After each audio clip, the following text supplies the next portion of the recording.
All right, I'm happy to share with you a book that really caught my attention based on another book that I had read, which is The Notebook, which I'll include links to that. But it's based around a travel diary that somebody took using a notebook, hence the referral to this book. But it's about Patrick Leigh-Fermor going from the Hook of Holland, where he lands in Rotterdam from the UK, and making his way all the way to Constantinople, or Istanbul as it's now known. Interesting little side note, I guess he decides to continue to call it Constantinople, even though it was renamed slightly prior to his trip. There's lots of little historical tidbits and really interesting pieces in this book. And overall, I recommend it to anyone who's interested in travel diaries, travel logs, and kind of a look into that time period, especially as this author did this trip on foot. So he meant to be more of, staying with the people of the land and this and that. But as he gets off going, he meets people, or people are recommended to him by friends, and he ends up spending times in castles and with various types of people. It's really an amazing story. But I will say I kind of had some small bones to pick with it as a book and as a reader. But overall, again, just a fantastic story. So I'm going to dive into this. And also, as another note, for me, this book covers, or rather this book review covers more than just A Time of Gifts, which is the first of 3 parts. I've also read Between the Woods and the Water, which is the second part. And then there was an unfinished or unpublished third chapter, which was turned into a book by his publisher. And I don't think that I will make my way entirely through that, which I'll talk about, but it is out there and available for you to read. So let's kind of dive into this. Like I said, the author is Patrick Leigh-Fermor, and he is really well known for this writing, but also for many other books and articles and things he did, and his work during World War II, which he talks about in the book. Don't want to spoil it, but a very interesting character that I personally had not heard about until reading this book. And as I mentioned, this was around 1933, and so a very interesting time to be going through Europe and into other areas east. And he, again, talks about that and how various people are viewing things, especially in light of the rise of the Nazi Party in Germany and how that's affecting things. And then as he moves east, how that does or does not affect things. So I'm not going to break down things by chapters. Just want to kind of give the overview that book 1, is going from the Hook of Holland over to the middle of the Danube, and then that's called A Time of Gifts. And then we have book 2 over to the Iron Gates, Between the Woods and the Water. And this is in the border of what is now Serbia and Romania. And then book 3, which would be the continuation onto Istanbul or Constantinople, and that was from the unfinished manuscript. And to give an overview of this, of all places, I found a good map on Pinterest when just searching for this before recording, and this gives an overview of what he did.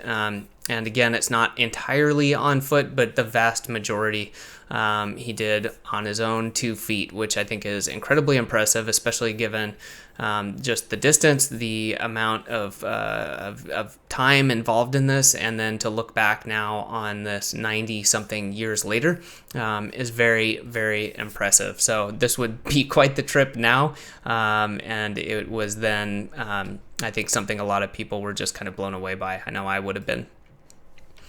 Okay, so let's talk a little bit more about this. So it was in 2011 with book 3 that his publisher announced that they would publish that final volume. So they drew it from his diary and an early draft that he had apparently written in the 60s. So if that's something that interests you, it is out there to kind of complete the trip, if you will.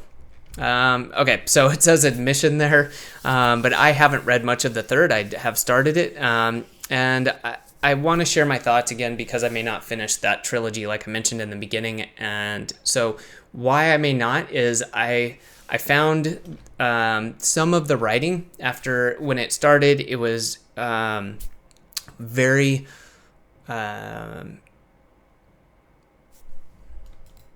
well, some of the reasons for this is that when he starts writing, there are parts of the book, like I wrote here, that are fascinating. And for me, the best parts are his interactions with other people and his descriptions of this, the way what maybe people are working, the parties he goes to, the way he interacts with commoners or with people of high status.